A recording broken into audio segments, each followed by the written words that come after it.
Magandang araw po sa inyong lahat. Sa araw po na ito ay mapapakinggan po natin ang kwento ng may 10 taong gulang na batang si Buloy. Isang matulungin at mapagmahal na apo ng albularyong si Lolo Tano. Ang simpleng pamumuhay ng batang si Buloy ay magbabago nang dumating ang isang lalaking tutulungan ng kanyang lolo. Magaganap ang nakakapangilabot na pangyayari na susubok sa katatagan ni Buloy. Dahil doon ay makikilala niya ang isang batang si Nero na magiging kaibigan niya at makakasama sa pakikipaglaban. Kasabay noon ay pagkakalooban siya ni Lolo Tano ng isang makapangyarihang bertud na magagamit niya laban sa kampon ng kadiliman. Ano kaya ang lihim na matutuklasan niya sa pagkatao ng mga taong nakapaligid sa kanya? Magagawa kaya niyang labanan ang lumalakas na puwersa ng kadiliman? Sama-sama po nating pakinggan ang buhay at pakikipagsapalaran ng batang may tangan ng bertud kontra ang kan ng gabunan. Ngunit bago po ang lahat, mga idol, huwag po nating kalimutang mag-subscribe, mag-like, at i-hit ang notification bell sa aking mga YouTube channel na The Voice Addict at Apong Isaak para sa mas marami pa na makapigil hininga na kwentong aswang at katatakutan mula sa mundo ng kababalaghan. Umpisahan na po natin ang kwento. Buloy! Saan ka ba nagkalig? Diyan lang po ako nagpunta sa may bukid, Lolo Tano. Naghanap po kasi ako ng mga bato na ilalagay ko sa kalan natin. Sira na po kasi ang patungan ng kaldero eh. Baka po mapahama kayo kapag nagluto kayo ng pagkain natin. Pasensya na po, hindi po ako nakapagpaalam sa inyo. Buloy! Ayoko na sinungaling ha! Hindi kita pinalaki para lokohin ako. May nakapagsabi sa akin na nagbebenta ka na naman daw ng tubig sa mga kapitbahay. Nagpunta ka raw sa bundok ng Tabor at nag-igib ng tubig. Tama ba? Umaming ka. Magsabi ka ng totoo. Pasensya na po kayo, Lolo Tano. Akala ko po kasi hindi nyo malalaman na nagpunta na naman po ako sa bundok. Gusto ko lang naman po na makatulong sa inyo eh. Buloy, kung gusto mo talaga na makatulong sa akin, makinig ka sa sinasabi ko sa'yo. Ilang beses ko ba't sasabihin sa'yo na huwag ka magpupunta sa gubat, lalo na kung ikay nag-iisa. Hindi mo alam na marami nang namamatay sa bundok ngayon. Bakit ba tigas-tigas ng ulo mong bata ka? Nakikinig naman po ako sa inyo, Lolo Tano eh. Sa bukal lamang naman po ako nagpunta. Wala naman po akong ibang ginawa maliban po sa pag-iigib ng tubig. Yun lang ang kinakagalit ko sa'yo, Buloy. Ang bukal na yun ang dahilan kung bakit ayaw kitang nagpupunta roon.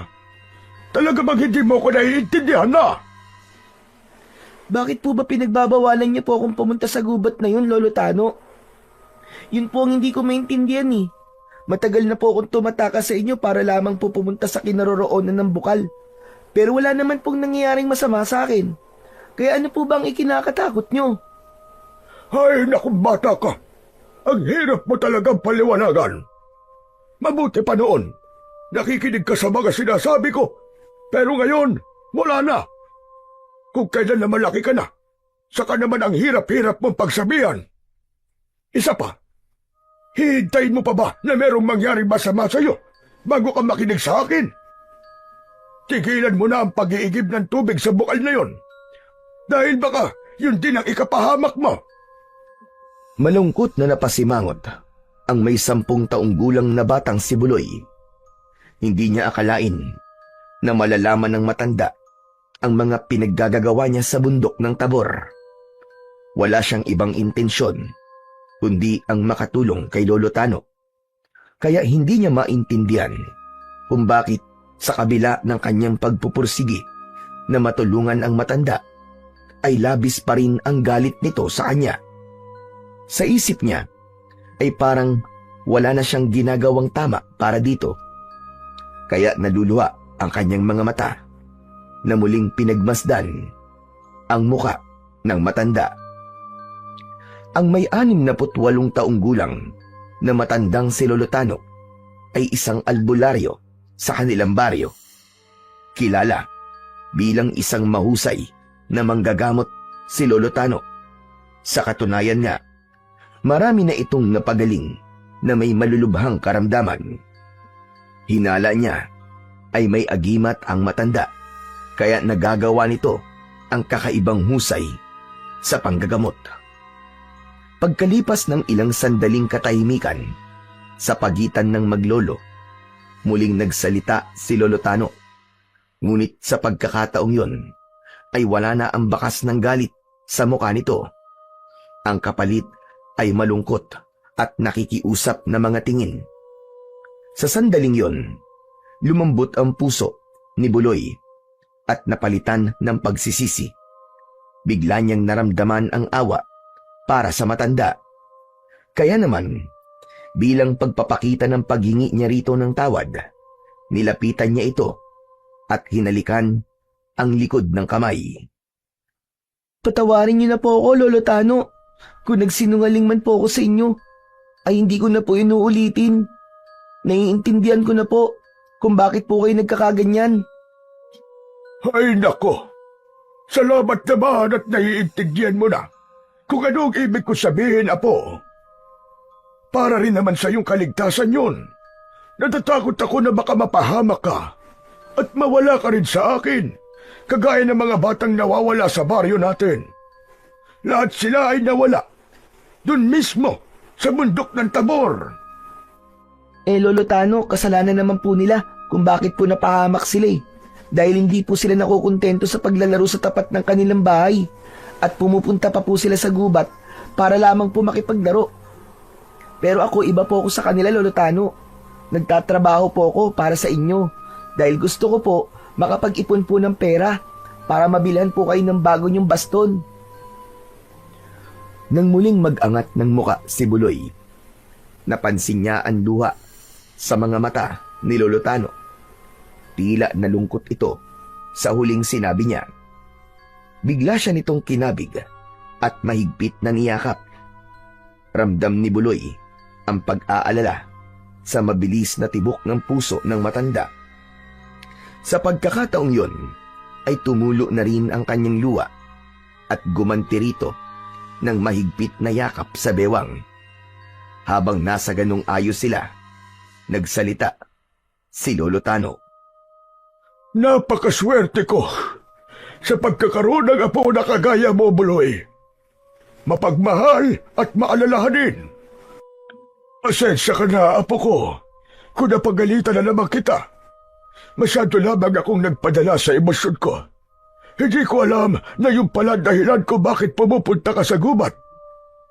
Pero hindi ko kailangan ng bagong baston na po.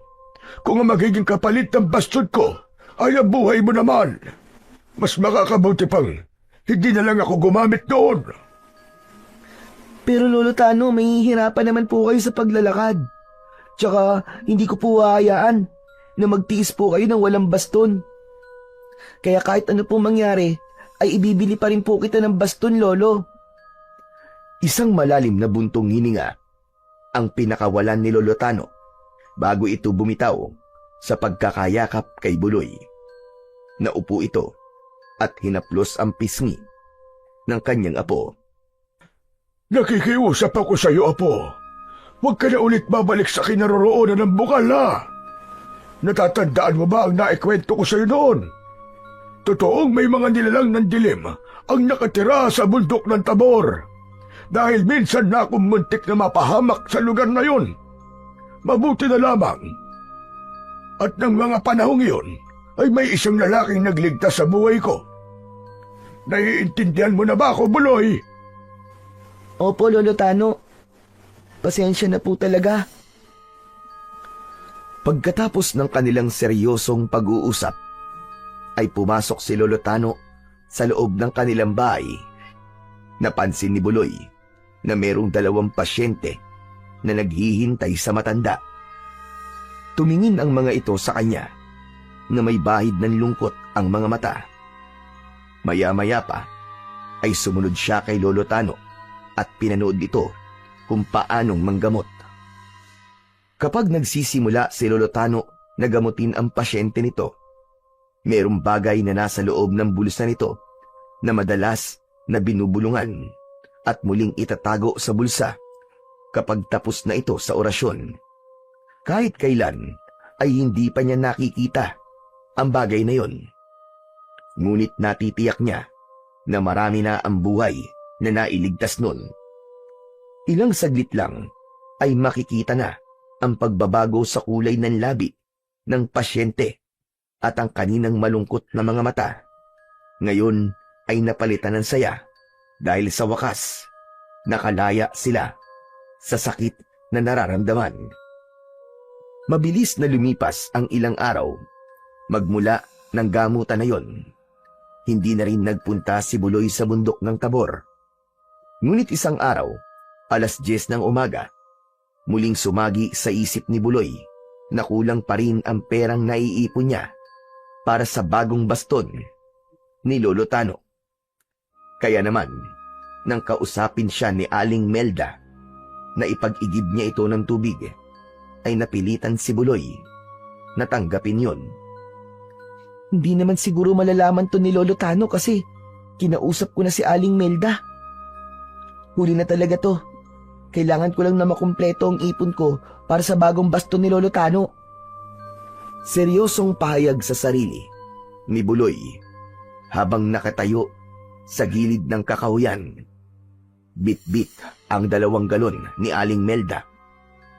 Isang malalim na buntong hininga ang pinakawalan ni Buloy bago tinahak ang daan papasok sa kagubatan. Pagkalipas ng 1 oras na paglalakad, ay narating niya ang kinaroroonan ng bukal. Habang nakatayo siya sa tapat nito, ay pinagmasdan niya muna kung gaano kalinaw ang tubig na dumadaloy doon.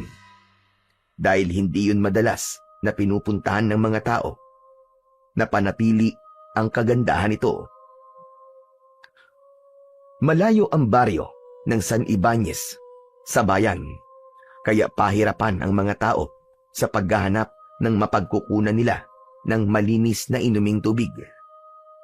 Ang iba naman ay nagtsatsaga na lamang na maghintay sa pagdating ng truck na nagrarasyon sa kanila ng tubig kesa ang umakyat pa ng bundok ng Tabor. Naniniwala ang mga tao na merong mga nilalang na nagtatago sa kagubatan. Bukod tangi lamang si Buloy ang hindi naniniwala sa ganung mga kwento, kahit madalas na pinagbabawalan siya ni Lolo Tano. Maya-maya pa ay yumuko si Buloy para magsali ng tubig sa galon. Pero bago yun, muling nagsalita si Buloy habang hawak ang tabo. Tabi-tabi po, Apo. Puwera galaw po. Yun ang madalas na sinasambit ni Buloy sa tuwing nagsisimula siyang magsali ng tubig sa galon. Paghingi yun ng respeto sa mga nilalang na nagbabantay sa bukal. Narinig lamang niya yun sa mga kwento ni Lolo Tano. Ayon sa matanda, ang mga bagay raw na may buhay katulad ng bukal ng tubig ay kadalasan na ginagamit ng mga diwata para sa kanilang lagusan papunta sa mundo ng mga tao. Dagdag pa ni Lolo Tano, lahat ng lagusan na may kinalaman sa kakaibang lugar ay merong nilalang na nagbabantay. Kaya hanggat maaari, upang hindi mapaglaruan ng masasamang elemento, ay kailangang magbigay ng galang sa mga hindi nakikitang bantay nito. Pagkalipas ng ilang sandali, mabilis na napuno ni Buloy ang 2 galon. Sa kanya binitbit sa tigkabilaan niyang mga kamay, habang ang mga ugat sa kanyang liig ay nagsisimula ng lumabas dahil sa kanyang panlalakas. Habol ang hininga Napilit binubuhat ang 2 galon. Mabilis siya naglakad at tinatahak ang daan.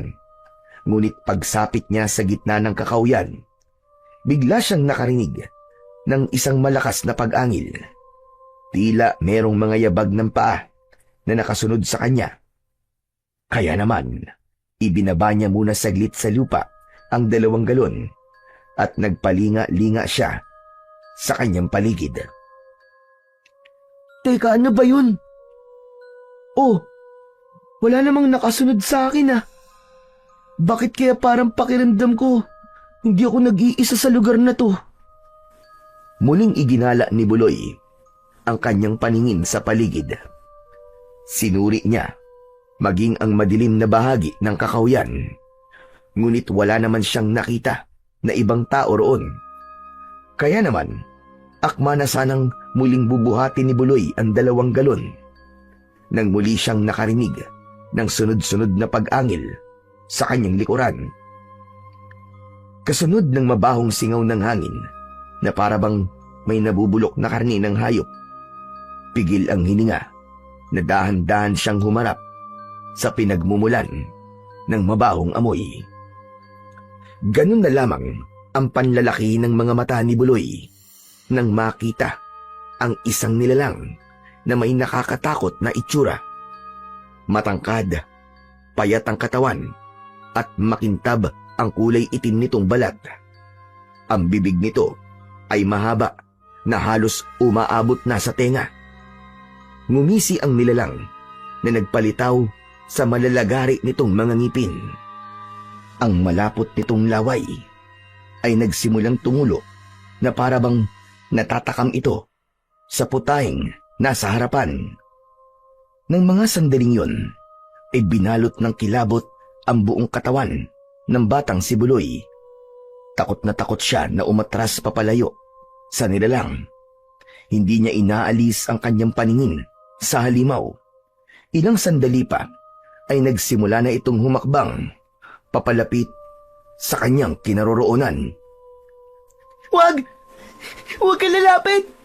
Nakikiusap ako! Huwag mo akong papatayin! Pangako, hindi na po ako babalik dito! Huwag ka lalapit! Ngunit ang pakiusap na yun ni Buloy ay tila nagbigay pa ng dahilan sa nilalang para maging mas agresibo sa paglapit sa kanya. Nanginginig ang katawan ng halimaw na parabang mas lalo siya nitong tinatakot. At dahil sa labis na pag-aalala ni Buloy para sa sarili niyang kaligtasan, tumakbo siya ng mabilis at iniwan ang kanyang mga dalang galon. Habang tumatakbo, ay lumingon siya sa hulihan ng kanyang daan. Nasaksihan niya kung paano itong nagpalipat-lipat sa mga sanga ng puno. Tila kasing bilis at gaan ito ng hangin na kayang lumundag sa kabilang puno papunta sa isa pa. Nang mga sandaling yun, ay wala nang pakialam si Buloy kung saan siya makarating. Patuloy siya sa pagtakbo habang naririnig ang kaluskos ng kuko ng halimaw sa mga puno. Bilangga niya ang nakaharang na mga halaman sa kanyang dinaraanan. At dahil sa pagmamadali, hindi niya napansin ang nakaharang na putol na sanga ng kahoy. Natisod siya at pasadsad siyang bumagsak sa lupa. Gumuhit ang labis na sakit sa kanyang katawan. Nagkaroon din siya ng sugat sa tuhod at bumulwak ang dugo mula roon. Pinilit ni Buloy na muling tumayo. Pero dahil sa amoy ng sariwang dugo na sumasama sa hangin, natuntun siya ng nilalang na ngayon ay nakatayo sa kanyang harapan. Nanlilisik ang mga mata nito habang nakatitig sa sugat niya. Paatras siyang lumayo habang nakaupo sa lupa. Isang malakas na pag-angil ang kumawala sa lalamunan ng nilalang. Hindi akalain ni Buloy na totoong may halimaw pala sa bundok ng Tabor. Lumayo ka! Parang awa mo na! Nakikiusap ako! Huwag mo akong papatayin! Huwag mo akong papatayin! Hindi na nagawang tapusin ni Buloy ang iba pa niyang sinasabi dahil mataas nang tumalon ang halimaw papunta sa kanyang kinaroroonan. Sakto ang pagbagsak nito sa kanyang harapan. Kaya naman, malinaw rin niyang nakita ang nagbabaga nitong mga mata. Huli na para tumakbo papalayo. Sinunggaban siya nito at sinakal ang kanyang leeg. Naramdaman ni Buloy ang pagbaon ng mahaba nitong kuko sa kanyang leeg. Nang mga sandaling yon ay naisip niya ang mga sinabi sa kanya ni Lolo Tano. Kung nakinig lamang siya sa matanda, ay wala sana siya sa sitwasyong yun. Habang nakaangat ang kanyang mga paa sa lupa, ay nauubusan na rin ng hininga si Buloy. Pakiramdam niya ay yun na rin ang magiging katapusan niya. Ngunit habang nakakaranas siya ng paninikip ng dibdib, dumating ang isang batang lalaki na sa tingin niya ay 12 taong gulang lamang ito. Nakatutok ang hawak nitong tirador sa nilalang habang bakas ang tapang sa muka ng bata. Hoy! Pangit na aswang nagabunan! Pakawalan mo ang batang yan! Kung ayaw mong butasin ko ng bato ang mga mata mo, ako ang harapin mo, duwag! Malakas at punong-puno ng determinasyong sigaw ng batang lalaki habang nakatutok pa rin ang tirador nito sa nilalang na tinawag nitong gabunan. Hindi natinag ang aswang. Akma na sanang kakagatin sa leeg si Buloy. Nang lumipad naman ang bato mula sa tirador ng bata, tumama ang bato sa kaliwang mata ng gabunan. Kaya naman, nabitiwan nito si Buloy. Naramdaman niya ang pagbagsak ng katawan niya sa lupa, kasabay ng pag-angil ng gabunan, habang hawak ang nasaktan nitong mata. Inulit ng batang matapang ang pagtirador sa kanan naman nitong mata. Kaya naman, mas lalong lumakas ang pag-angil nito. Bakas sa garalgal na boses ng halimaw, ang labis na sakit. Bumulwak ang kulay itim na dugo mula sa mga mata ng gabunan, habang si Buloy naman ay pinilit bumangon at pinanood ang aswang sa kanyang harapan. Nanlaki ang mga mata nang makita niyang hawak-hawak ng halimaw ang 2 natanggal nitong mga mata. Napasigaw siya sa labis na takot, lalo na nang sinubukan nitong humakbang papalapit sa kanya. Ngunit dahil nawala na ang mga mata nito, hindi na rin kinaya ng kapangyarihan nito na labanan ang sikat ng araw. Kaya mula sa kinatatayuan nito ay biglang nagliyab ang katawan ng aswang na gabunan.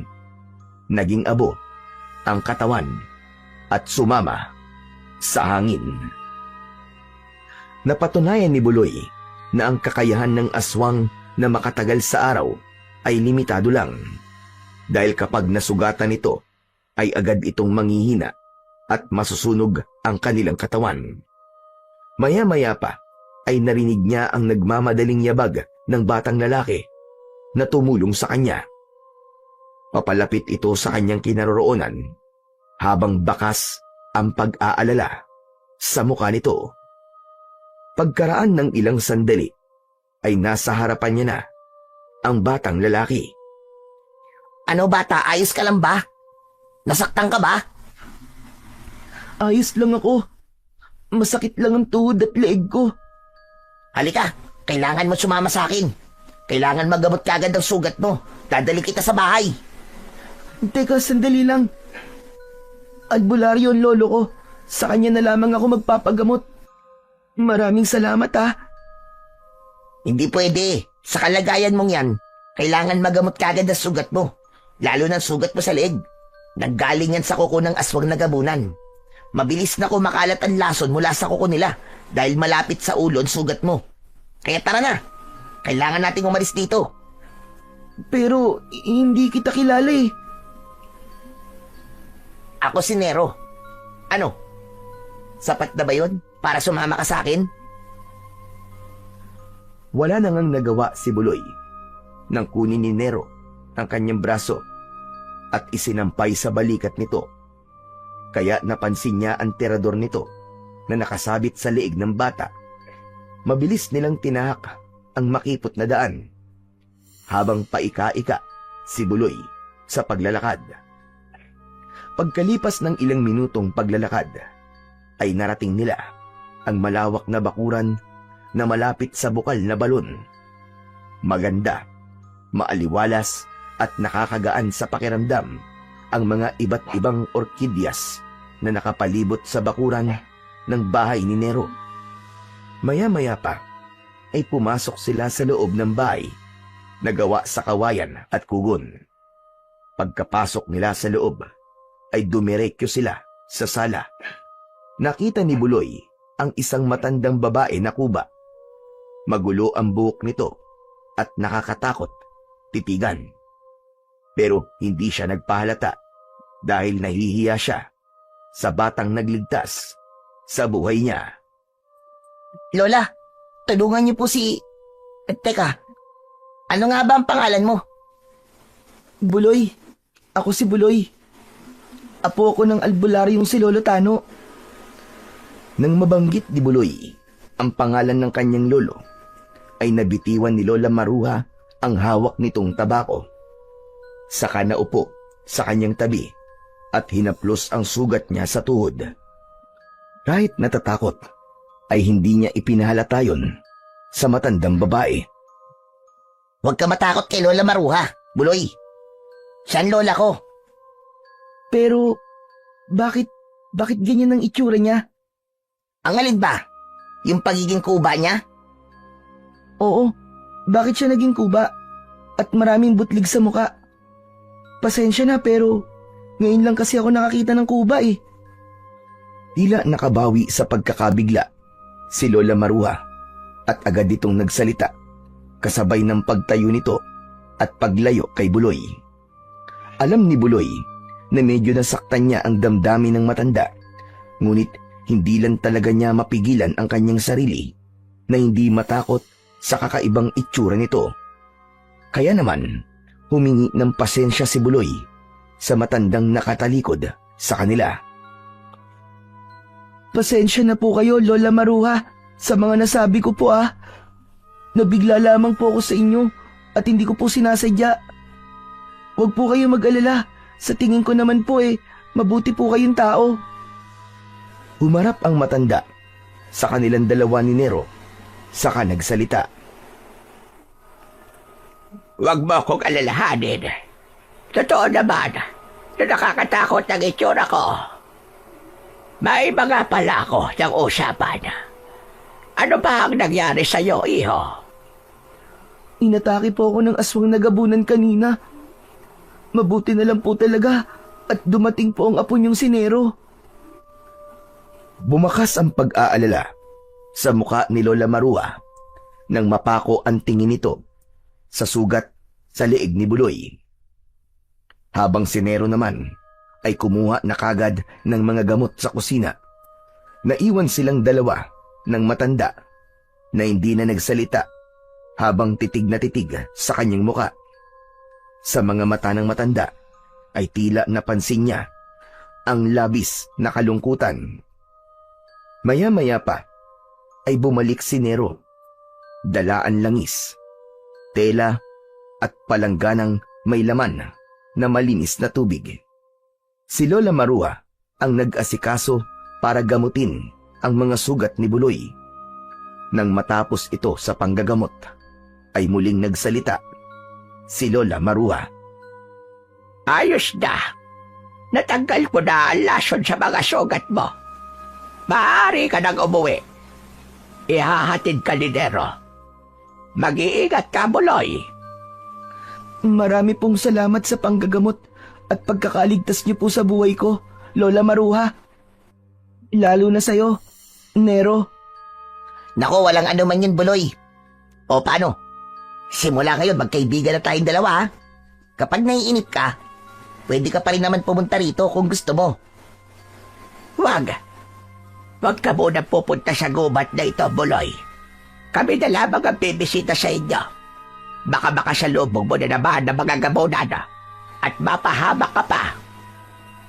Nako, pasensya ka na, Buloy ah. Nakalimutan ko nga pala ang tungkol sa gabunan. Ang mabuti pa ay umiwas ka na muna sa gubat na to. Pero paano naman po kayo, Lola Marua? Hindi po ba't delikado pa rin po para sa inyo kung mananatili po kayo sa gubat na to? Kung may mga ganong nilalang, bakit po kayo nananatili rito? Dahil ito ang tahanan ko, Buloy. Isa pa, nasanay na kami sa pamumuhay rito. Huwag mo na kaming alalahanin, Buloy. Nakita mo naman, di ba? Kaya kong ipagtanggol ang buhay namin. Kaya ayos lang kami rito. O paano? Kailangan na natin umalis. Ihatid na kita sa inyo.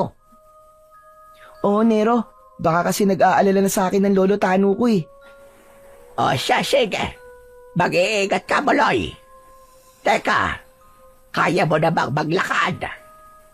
Opo, Lola Marua. Pero mabagal nga lang po. Medyo makirot pa rin po kasi yung sugat ko eh. Hindi mo kailangan magmadali, Buloy. Aalalayan na lamang kita maglakad. Halika na. Baka gabihin pa tayo sa daan eh. Nero, apo.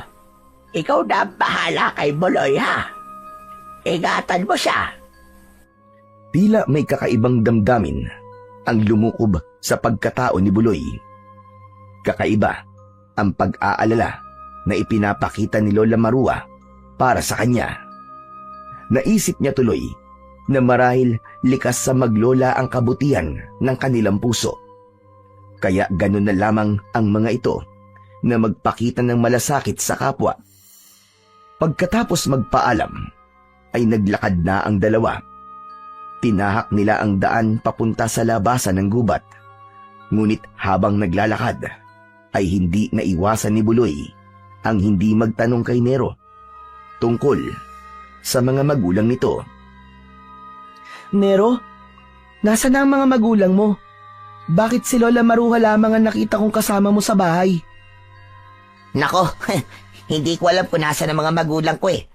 Ang sabi ni Lola Maruha ay ipinagkatiwala lamang daw ako ng pari sa kanya. Ano? Ang ibig mong sabihin eh, hindi mo totoong lola si Lola Maruha, ganun ba?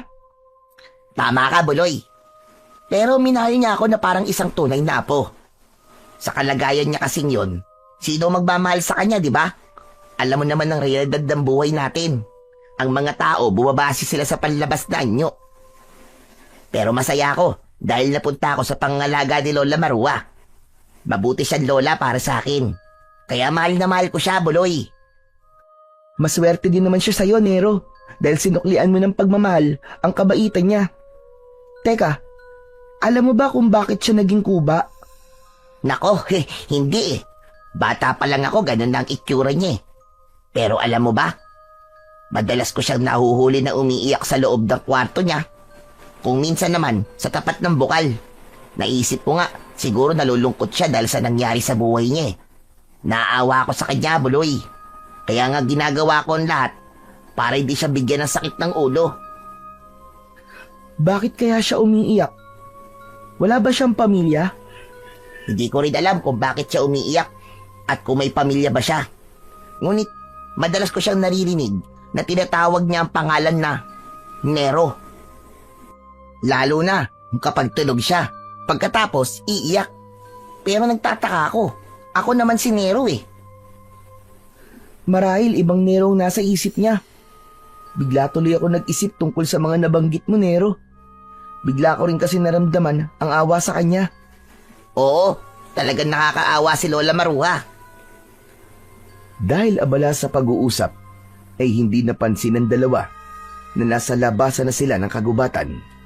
Nakita na nila ang mga bahay na gawa sa kugon at kawayan. Saka lamang nakahinga ng maluwag si Buloy. Dahil sa wakas, ay ligtas siyang nakauwi. O paano? Hanggang dito na lamang ako ah. Sa tingin ko naman wala nang aswang nagabunan sa baryo nyo. Basta wag ka na ulit pupunta sa gubat ng mag-isa, okay? Maraming salamat sa paghatid, kaibigang Nero. Lalo na sa pagkakaligtas mo sa buhay ko. Utang ko sa iyo ngayon ang buhay ko. Kalimutan mo na yon. Ang mahalaga ay ligtas ka. Masaya ako na nakatulong ako sa'yo. Masarap sa pakiramdam kapag alam kong may natutulungan akong tao. Kaya sige na, umuwi ka na at ipagtapat mo sa lolo mo ang nangyari sa'yo kanina. Huwag kang magdilihim sa mga taong tunay na nagmamahal sa'yo. Aalalahanin ko ang mga sinabi mong yan, Nero. Mag-iingat ka rin sa pag-uwi mo, ha? Isang matamis na ngiti ang pinakawalan ni Nero bilang tugon sa sinabi ni Buloy. Tila ba nagkaroon ng bagong kaibigan si Buloy sa katauhan ng batang tumulong sa kanya. Inihatid niya ng tanaw ang pag-alis ni Nero. Hinintay niya na lamunin ng kakahuyan ang anino nito. Nang tuluyang mawala sa kanyang paningin si Nero, ay saka naman siya naglakad papunta sa bahay ni Aling Melda. Pagkalipas ng ilang minutong paglalakad, ay narating niya ang tapat ng bahay ni Aling Melda. Natanaw siya nito at nagmamadaling lumapit sa kanya. Sinabi niya rito na naiwan niya ang dalawa nitong galon sa gubat dahil naaksidente siya sa kakahuyan. Tinignan ng ginang ang sugat niya, kaya naman naniwala ito sa kanya.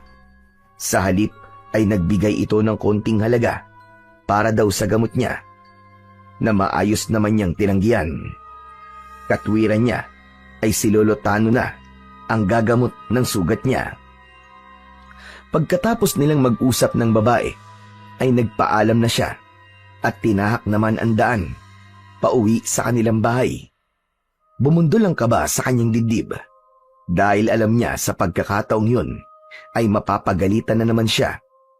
Lalo pa at nalaman niya kay Aling Melda na kanina pa siyang hinahanap ni Lolo Tano.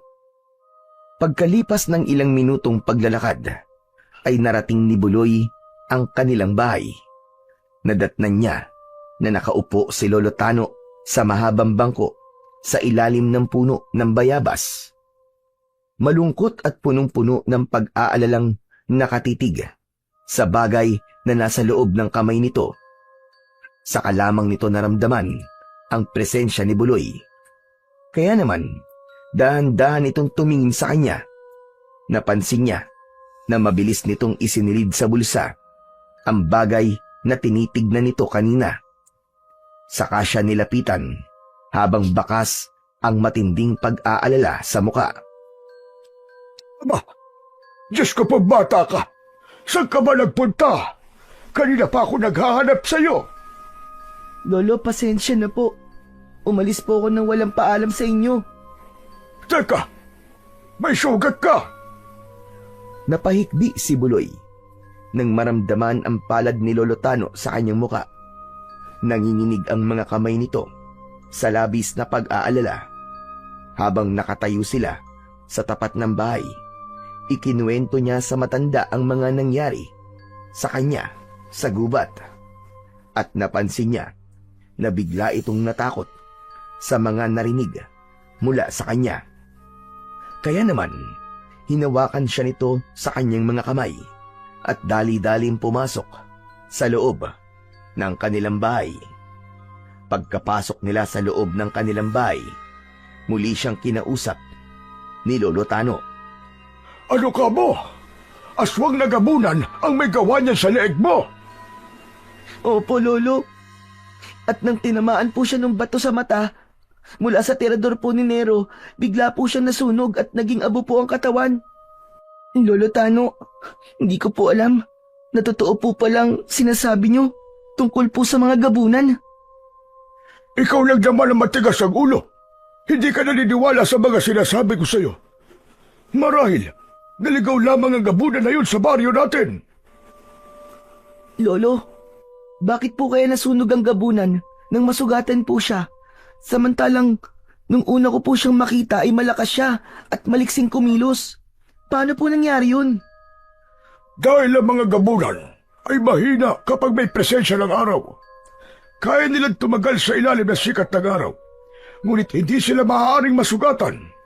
Dahil kapag nangyari yun, ang kanilang dugo mismo ang papatay sa kanila. Masusunog ang kanilang katawan hanggang sa maging abo. Masakit yun at hindi nila makakayanang labanan ng kanilang kapangyarihan ng araw. kapag nasa ganun na silang sitwasyon. Yun po palang dahilan kung bakit po siya nasunog at namatay. Mabuti na lamang po talaga at tinulungan po ko ni Nero, tsaka po ng lola niya. Sandali nga lang. Ang kaibigan mong yun, sa tingin ko ay mahusay na manunugis ng mga aswang. Kasi alam niya kung paano papatayin ang gabunan na umatake sa iyo. Oo nga po, Lolo. Nagulat nga po ako na hindi po siya natakot kanina at para bang sanay na sanay po siya sa mga ganong nilalang. Kaya ngayon alam mo na kung bakit gano'n na lamang ang pag-aalala ko sa iyo. Muntik ka na mapahamak dahil sa katigasan ng ulo mo, bata ka. Magpasalamat ka na lang at merong mabubuting puso na katulad ni Nero na handang tumulong sa iyo. Ay nako, muntik na akong atakihin sa puso nang marinig ko mga kwento mo. Hala, sige na. Magpalit ka na ng damit at mamayang gabi, lilinisin ko ulit ang sugat mo sa leeg. Hindi na po, Lolo Tano. Maayos na po ang pakiramdam ko. Para nga pong biglang nawala ang sakit Matagal na napatitig sa muka ni Buloy si Lolo Tano. Baka sa anyo nito ang takot, malayo ang tanaw, at panay ang pagbuntong hininga. Maya-maya pa ay pumasok na rin sa loob ng kanyang silid si Buloy. Naiwan si Lolo Tano sa sala. Pagkapasok niya sa loob ng kanyang silid, ay agad siyang nagpalit ng damit. Matapos yon, ay naisipan niyang magpahinga muna sa kanyang higaan. Dala ng labis na pagod, ay agad siyang nakatulog. Madilim na ang paligid nang magising si Buloy. Iginala niya ang kanyang paningin at napansin niyang wala sa kanyang tabi si Lolo Tano. Kasunod nun ay nakita niya na bukas pa ang ilaw nito sa sala. Kaya naman, tumayo siya at lumabas ng kwarto. Tumambad sa kanyang paningin ang nakaupo na si Lolo Tano. Nakaharap ito sa ilawang gasera. Halata na mula pa kanina ay hindi pa ito umaalis sa pagkakaupo. Marahil, iniisip pa rin ng matanda ang mga naikwento niya rito kanina. Kaya naman, nilapitan niya ito at kinausap. Lolo, bakit gising pa po kayo? Bakit hindi pa po kayo natutulog? Mauna ka na, apo. Hindi pa naman ako inaantok. Pasado 7:00 pa lang naman ang gabi. Sige na, bumalik ka na sa kwarto mo. Pero Lolo Tano, hindi rin naman po ako napapalagay kung hindi ko po kayo katabi. Isang malalim na buntong hininga ang pinakawalan ni Lolo Tano habang hindi pa rin ito lumilingon sa kanyang gawi. Napansin niya na tila meron itong malalim na iniisip habang hawak ang kulay pulang bato. Yun ang kauna-unahang pagkakataon na nakita niya ang bagay na yun. Hindi siya maaaring magkamali. Yun din ang bagay na nakita niya na isinilid nito kanina sa bulsa. Pakiramdam niya tuloy ay masama pa rin ang loob ng matanda sa kanya. Kaya naman, sinubukan niyang magtanong kay Lolo Tano. Lolo Tano, masama pa rin po ba ang loob niyo sa akin? Kahit kailan, hindi sumama ang loob ko sa iyo, apo. Bakit po kayo nagkakaganyan, Lolo? Kanina po nakita ko rin po kayong malayo ang iniisip habang pinagmamasdan po ang bato na nasa kamay niyo.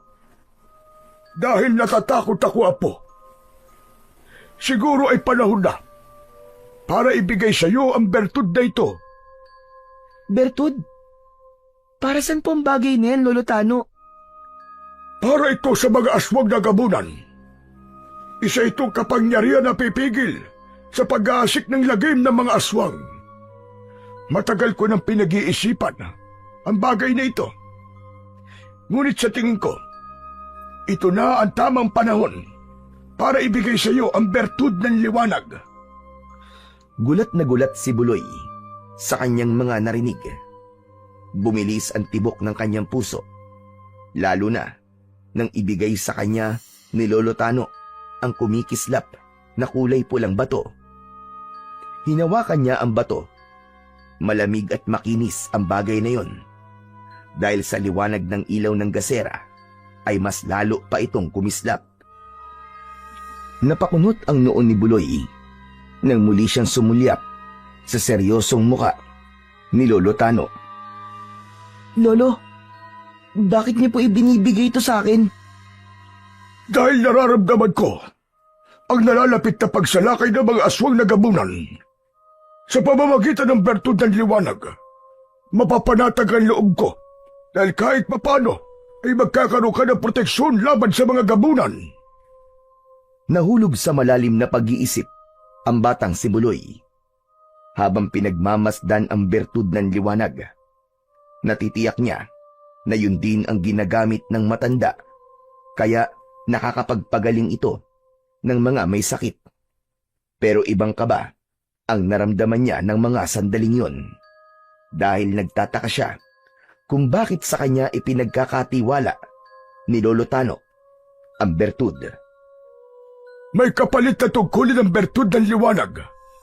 Kailangan mong proteksyonan ng buong baryo laban sa mga gabunan, Apo. Natitiyak kong may kinalaman ng mga gabunan sa pagkawala ng lahat ng bata sa baryo natin. Lolo, teka sandali, hindi ko po kayo naiintindihan eh. Bakit ako po ang binibigyan niyo ng ganitong kapangyarihan? Dahil ikaw talaga ang itinakda para sa bertud ng liwanag. Sa propesiya ng mga aswang, ikaw ang batang tinutukoy na papatay sa kanilang hari. Malakas ang kutob ko na pinaghahanap ka nila ngayon. Kaya sila kumukuha ng mga bata na halos kasing edad mo. Patawarin mo ko, Apo, kung ngayon ko lang nasabi sa iyo ang tungkol sa bagay na yan. Ano po ba ang kakayahan ng bertud ng liwanag, Lolo Tano? Magtataglay ka ng kakaibang bilis, lakas at kapangyarihan na labanan ng mga aswang na gabunan. Palagi mo lang ilalagay ang bertud sa iyong bulsa, at kahit na anong mangyari, ay wag na wag mong hahayaan na makuha yan sa iyo ng kanilang hari. Dahil kung hindi, sasakupin niya ang buong baryo para ubusin ang lahat ng mga nakatira dito. Bakit naman po yung gagawin ng hari ng mga gabunan, Lolo? Dahil naniniwala siya na ang bertud ng liwanag ang kukumpleto sa pagiging hari niya bilang isang gabunan. Sa ganoong paraan, Apo, ituturing sa pinakamalakas na nilalang na mamumuno sa lahat ng uri ng mga elementong nilalang ng kadiliman. Gagawa siya ng bagong mundo na puro mga aswang na gabunan ang nakatira. Grabe, katakot naman po.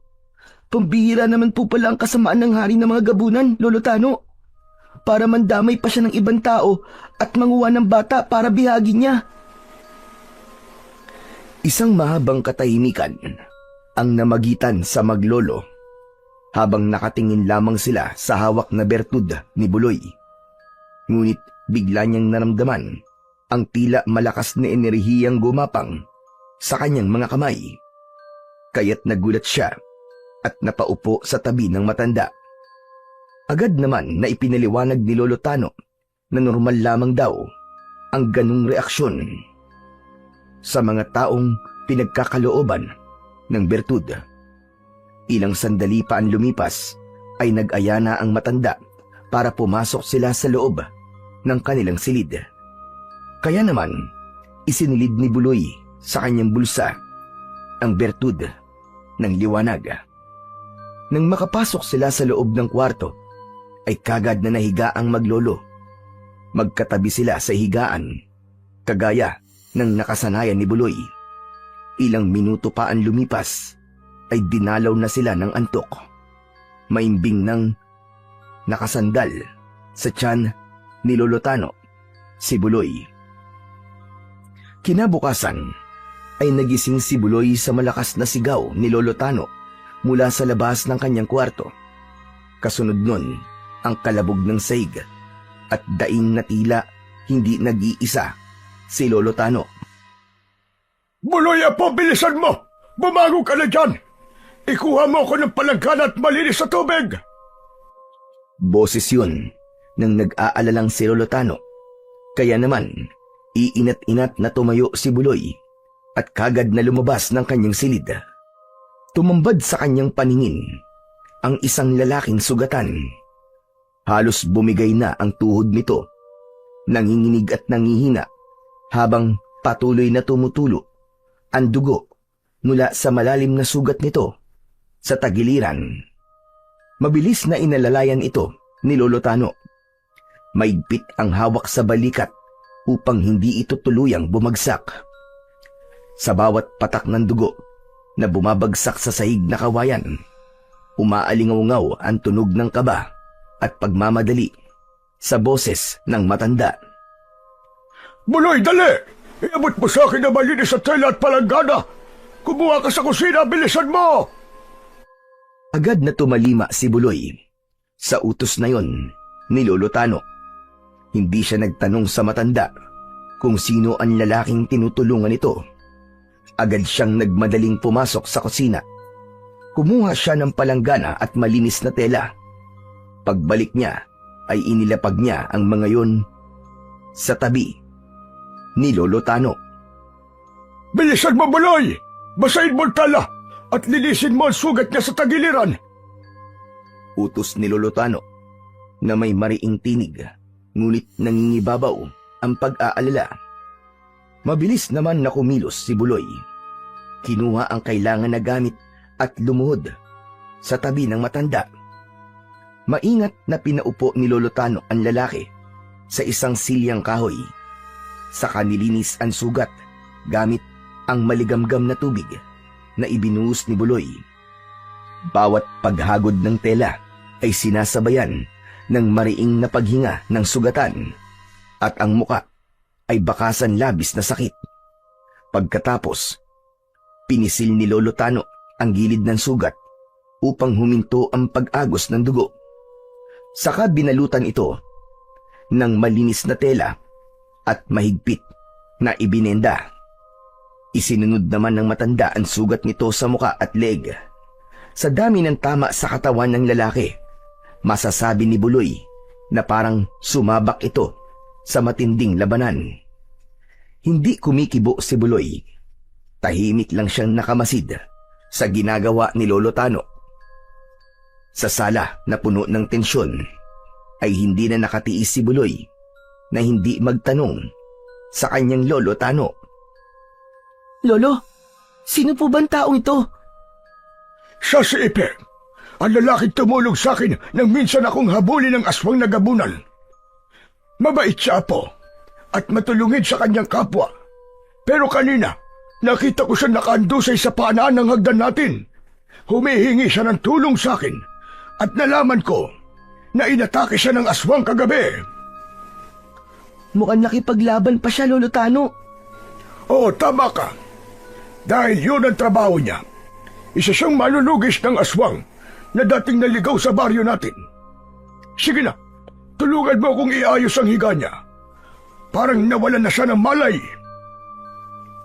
Kaya po pala may suot siyang kwintas na may batong kagaya ng bertud. May kapangyarihan din po ba siya, Lolo Tano? Oo, Apo. Huwag ka mag-alala. Mabuti siyang tao. Kaya naman, tutulungan natin siya hanggat hindi pa siya nakakabawi ng lakas. Pagkatapos magpaliwanag ni Lolo Tano, ay iniayos nila ang pagkakahiga ng lalaki. Ipinatong ni Buloy ang itak nito sa ibabaw ng lamesa habang payapa nang natutulog si Mang Ipe.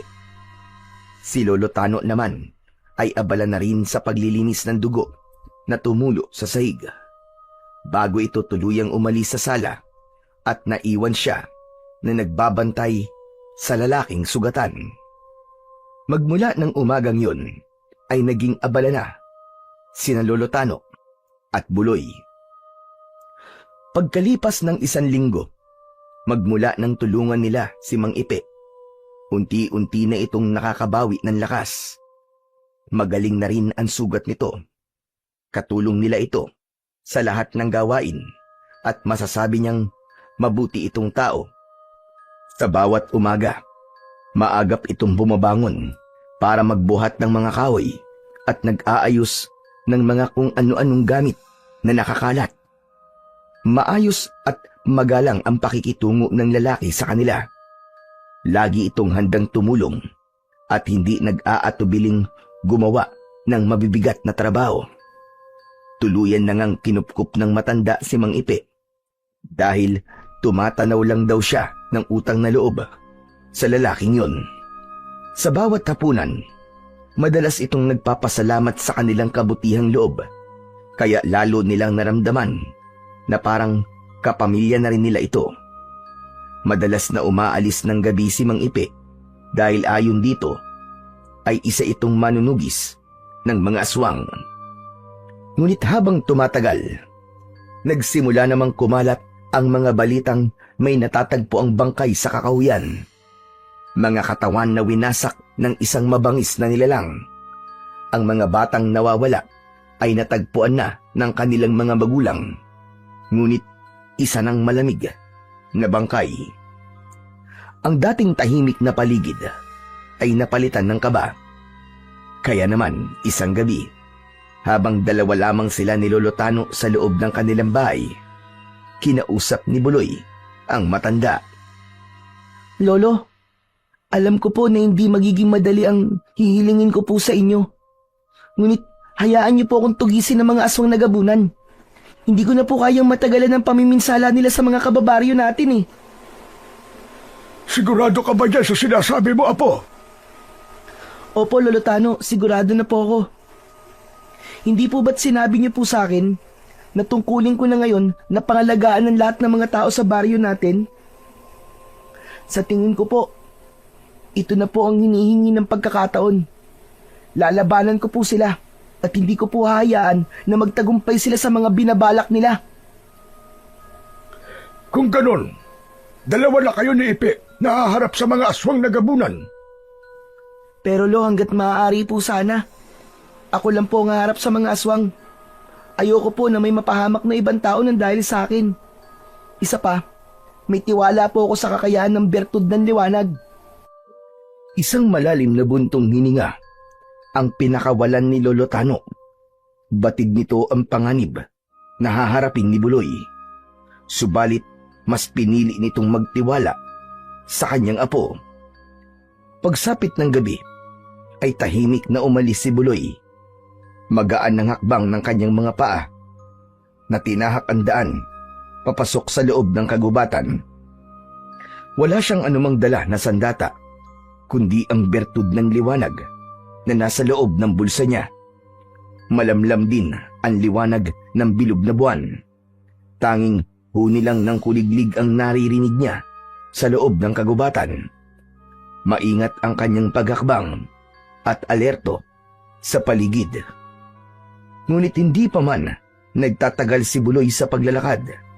Tumambad sa kanyang paningin ang nakakarimarim na tanawin.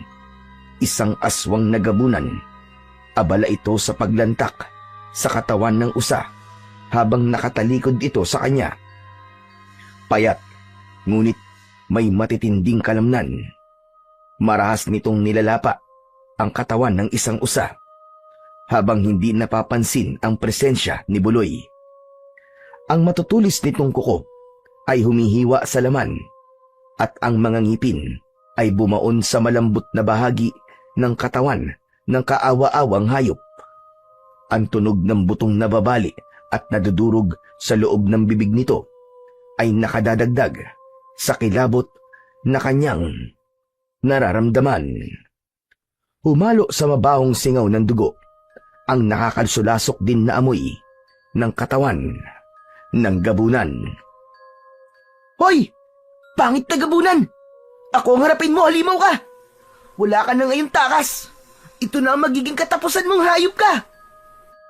Umalingaw-ngaw ang galit na boses ni Buloy at sa pagkakataong yun ay tuluyan niya nang nakuha ang atensyon ng aswang. Tumayo ito at humarap sa kanya habang ang bertud sa kanyang bulsa ay biglang nag-init. Biglang sumagi sa kanyang isip na wala pala siyang dalang armas. Kung may dalaman lang sana siya na espada, ay magagawa niyang labanan ang gabunan. Ngunit nagulat siya nang biglang lumitaw sa kanyang mga kamay ang isang mahiwagang espada. Hala! Paano nangyari yun? Nasa isip ko lang ang espadang to ah.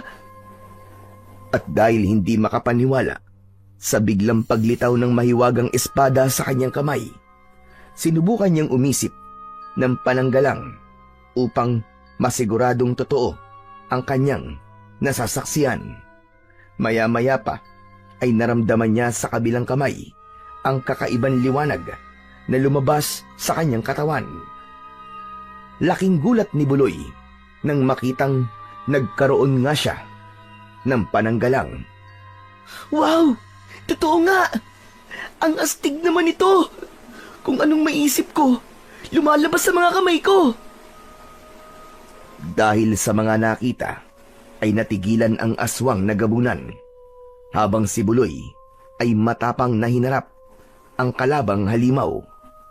Mula sa bertud ng liwanag na taglay niya, isang malakas na sinag ang sumiklab, at sa isang kisap mata, ang kanyang espada ay lumiwanag. Lumapit ang gabunan. Ang mga mata nito ay nag-aalab sa gutom.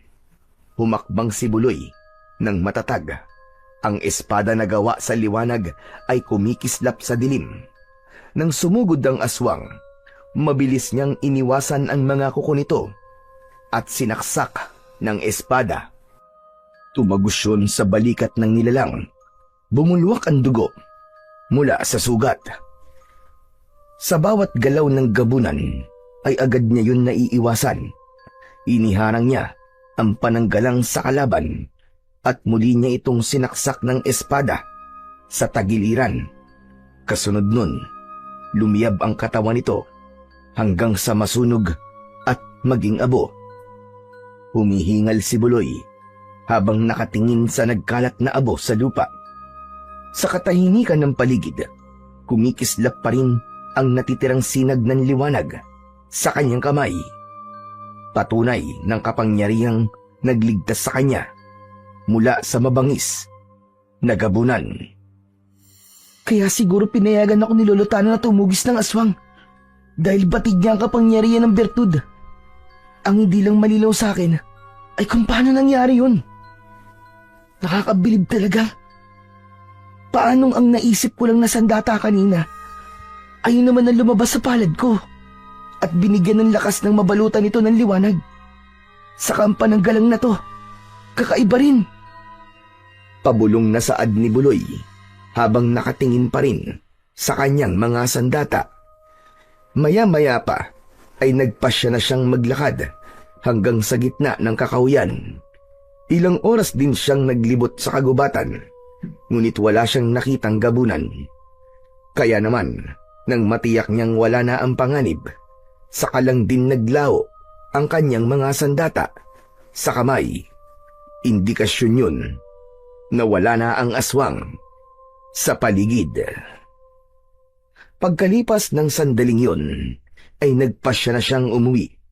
Mabilis niyang tinahak ang daan pabalik sa kanilang tahanan.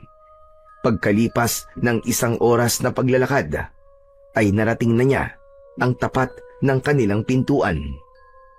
Bago pumasok, isa munang malalim na buntong hininga ang pinakawalan niya. Pagkatapos, hinawakan niya ang tarangkahan at binuksan yun. Pagkapasok niya sa loob ng kanilang bahay, nagulat siya sa kanyang nadatnan. Nakaupo si Mang Ipe sa mahabang bangko, kaharap si Lolo Tano. Seryoso ang mga mukha nito na tumingin sa gawi niya. Si Mang Ipe ang unang nagsalita. Oh, nariyan ka na pala. Hinahanap kita kanina pagdating ko. Pero nabanggit na sa akin ni Lolo Tano kung saan ka nagpunta. Tama lamang ang ginawa mo. Kailangan mo silang pigilan. Isang gabunan lamang po ang nakita ko at napatay ko po. Nakapatay ka ng isang gabunan? Pero nasa na sandatang ginamit mo? Natigilan si Buloy sa tanong na yon ni Mang Ipe, kaya hindi kagad siya nakasagot. Dahil doon, Si Lolo Tano na ang nagpaliwanag kay Mang Ipe. Marahil apoy ang ginamit ni Buloy. Alam niya na kontra ang apoy sa gabunan. Hala, sige na Buloy. Magpahinga ka na at marami pa kaming pag-uusapan ni Ipe. Pagkasabi ni Lolo Tano nun, ay agad na tumalima ang batang si Buloy. Para lumapit sa kanyang kwarto, iniwasan niya ang titig ni Mang Ipe at nakatungo na humarap sa pintuan. Tahimik na binuksan ni Buloy ang pinto ng kanyang silid. Pagpasok niya, ay maingat niya iyong isinara. Mula sa sala, umaabot pa rin sa kanyang pandinig ang bulungan ni Mang Ipe at Lolo Tano.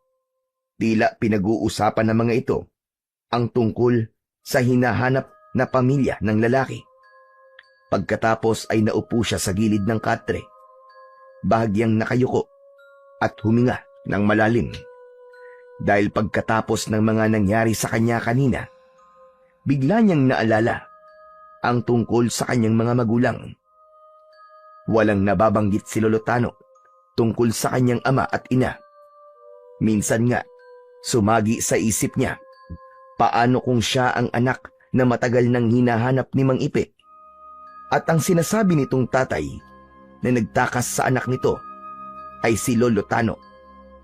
Napapailing na lamang siya nang mabuo sa kanyang isipan ang mga hinala na yun tungkol sa kanyang pagkatao.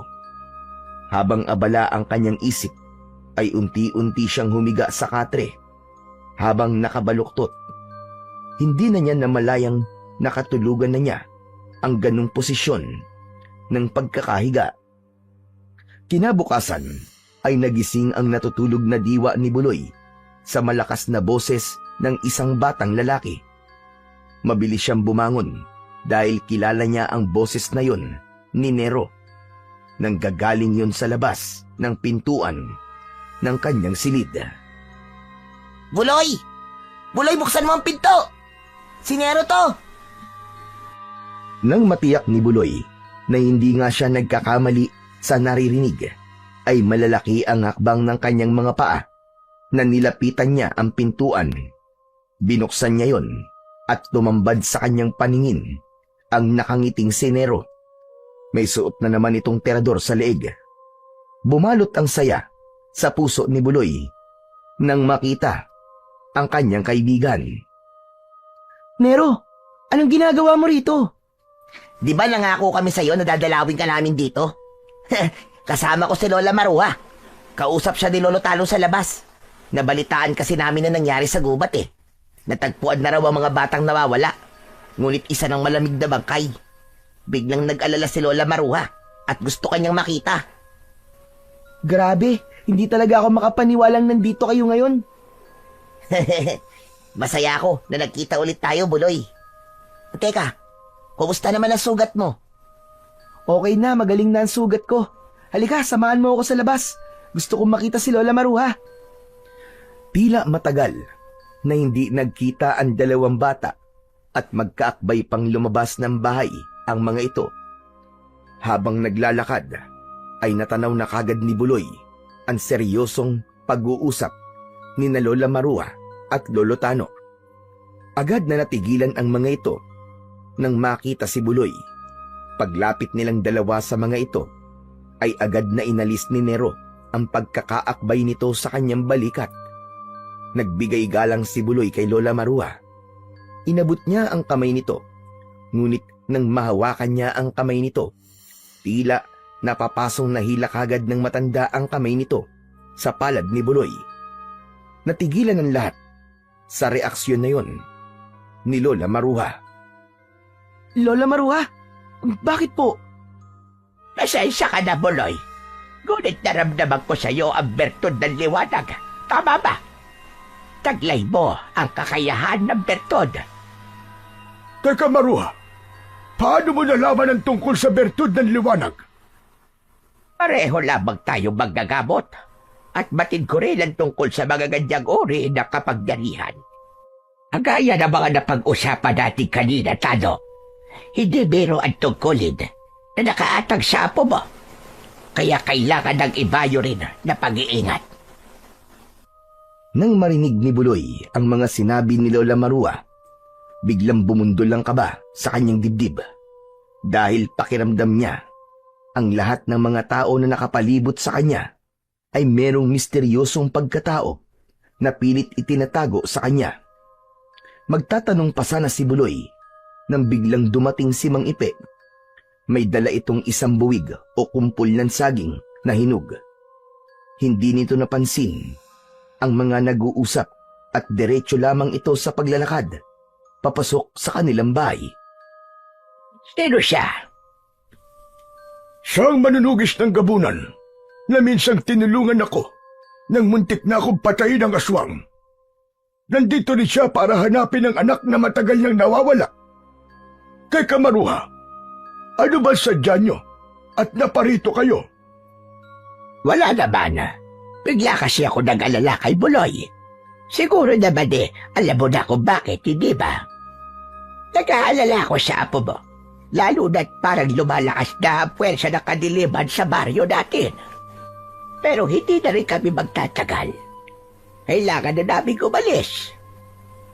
Lola Marua, pwede po bang dumito na muna tayo? Bukas na lamang po tayo umuwi. Bala ko po sanang sumama kay Buloy sa pagtugi sa mga aswang eh. Matagal na hindi nakasagot ang dalawang matanda. Nagulat din si Buloy sa sinabing yun ni Nero. Hindi niya inaasahan na sasabihin yun ng kanyang kaibigan. Kaya naman, bigla siyang nagkaroon ng pag-asa na sa wakas ay may makakasama na siya laban sa mga aswang na gabunan. Pagkalipas ng ilang sandaling katahimikan, ay si Lola Marua ang unang nagsalita. O siya sige, kung yan ang gusto mo, Nero, hindi kita pipigilan. Maruha, sigurado ka ba? Hindi ka ba nag-aalala sa kaligtasan ng apo mo? Hindi ako nag-aalala. Dahil malaki ang tiwala ko kay Nero. Isa pa, sinanay ko siya sa pakikipaglaban. Kaya huwag ka mag-alala. Magagawa niyang tumulong sa apo mo. Tutol man ang kalooban ni Lolo Tano, ay wala na rin itong nagawa sa desisyon ni Lola Marua. Alam nila na iba ang kapahamakang naghihintay sa dalawa. Ngunit pinalakas ni Buloy ang kalooban ng dalawang matanda. Ako man po ay nag-aalala rin po sa kaligtasan ni Nero. Pero nakita ko po na mahusay po siya sa paggamit ng tirador. Kaya malaki po ang may tutulong niya sa akin. Lalo na po at taglay ko na ngayon ng bertud ng liwanag. Kaya wag po kayong mag-alala. Sasagot pa sana ang dalawang matanda nang bigla silang nagulat sa malakas na pagbagsak ng tasa sa mabatong lupa. Nakita nila ang nakatayo na si Mang Ipe at kanina pa palang nakikinig sa kanila. Pasensya na kayo. Nagulat kasi ako nang marinig ko ang tungkol sa bertud ng liwanag. Alam ko rin ang tungkol sa bertud na yun. Dahil madalas magkwento sa akin si tatay nun. Malakas daw na panlaban ng bertud sa mga aswang na gabunan. Kaya pala natalo mo Buloy ang gabunan kagabi. Pero bakit naman hindi mo sinabi sa akin? Wala ka bang tiwala sa akin, Buloy? Hindi naman po sa ganun, Mang Ipe. Hindi lang po talaga pwedeng may makaalam sa bertud ko. Nag-iingat lamang po kami ni Lolo Tano. Baka po kasi may nakasunod sa akin na gabunan at malaman na nasa akin na po ang bertud. Huwag niyo po sanang masamain yun. Naku, wala yun. Naiintindihan ko naman. Sino ba ang mga bisita mo? Siya nga po pala ang kaibigan kong si Nero. At siya naman po si Lola Maruha. Pagkatapos magpakilala sa isa't isa, ay gumuhit ang matamis na ngiti sa labi ni Mang Ipe habang nakatitig ito sa muka ni Lola Marua. Tila ba nakaramdam ng pagkailang si Lola Marua sa tingin na yon ni Mang Ipe. Siguro, nung kapanahunan mo, Lola Marua, napakaganda mo. Nagulat sina Lolo Tano, Nero at Buloy sa sinabing yun ni Mang Ipe. Marahil ay nagbibiro lamang ang lalaki. Kaya naman, binago ni Lolo Tano ang usapan. Ay siya nga pala, Ipe. Mamayang gabi, ay makakasama mo na sina Buloy at Nero sa pagroronda mo sa gubat. Naku, pasensya na ho kayo, Lolo Tano. Nakalimutan ko po palang sabihin sa inyo ang isang masayang balita. Nahanap ko na po ang anak ko. Babalik na po kami sa tirahan namin sa kabilang baryo. Mamaya rin pong gabi. Aba, ay ganun ba? Naku, kaya naman pala masaya ka ngayon. Kitang-kita sa ilatsa ng mukha mo. Bakit naman po mamayang gabi pa kayo aalis? Hindi po ba't delikado po para sa inyo? Baka salubong niyo po sa daan ng mga gabunan. Hindi yun mangyayari, Buloy. Gabi ang napili ko dahil may trabaho ang tatay ko. Kukunin pa raw niya ang huli niyang sahod eh. Sa katunayan, siya nagbigay ng hinog na saging kanina. Yun dala ko. Kaya nga ako lumapit sa inyo ni Lolo Tano eh. Dahil bala ko na magpaalam sa inyo. Nako, masaya ako para sa iyo, Ipe. Kung ganun sige. Ikaw ay laging mag-iingat. Salamat po, Lolo Tano. Sige po. Maiwan ko po muna kayo at kailangan ko pang ihanda mga dadalhin ko. Salamat po, Mang Ipe. Mabuti pa kayo at nahanap niyo na po ang anak niyo. Ako ang dapat na magpasalamat sa inyo, Buloy. Dahil tinanggap niyo ako at ginamot. Habang nagsasalita, si Mang Ipe ay hindi na nagtanong pa si Lola Marua. Tahimik itong nakikinig sa usapan ng mga ito, habang si Nero naman ay nakikinig lamang at nakamasid kay Buloy na malungkot na nakatingin kay Mang Ipe. Si Lolo Tano, bagamat hindi pinansin ang sinabi ni Buloy, bakas pa rin sa mukha nito ang pag-aalala.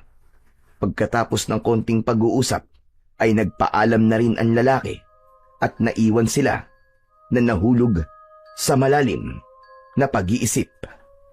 Pero hindi nagtagal ay pumasok na rin ang apat sa loob ng kanilang bahay habang sina Buloy at Nero ay nagplano ng kanilang gagawin. Pagkatapos ng pagkasunduan ng magkaibigan ang gagawin nilang pagsuyod sa kagubatan, nagpahinga sila sa kwarto at hinintay ang pagsapit ng gabi. Mabilis na lumipas ang oras. Pasado, 7:00 ng gabi, nang magpasya ang magkaibigan na magpaalam na kina Lolo Tano at Lola Marua. Naiwan ang mga ito kasama si Mang Ipe. Nakaimpake rin ang gamit nito at naghihintay na lamang ng tamang oras para umalis. Kasunod nito ay nagsimula na silang maglakad papasok sa kagubatan.